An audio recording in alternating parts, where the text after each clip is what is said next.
Archbishop's hymn, inspired by the motto of Archbishop Designate Most Reverend Alberto Abel Uy.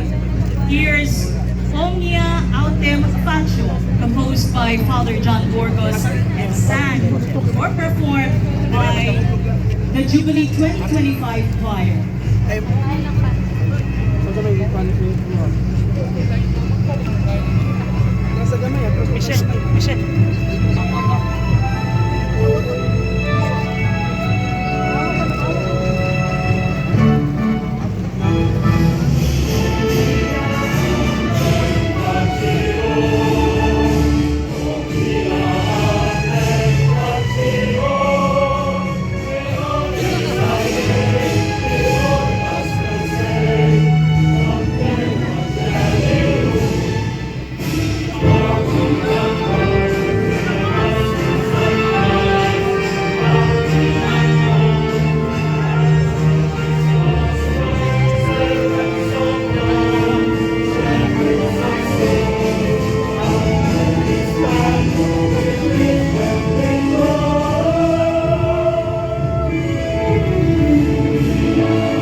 Salamat to the Jubilee 2025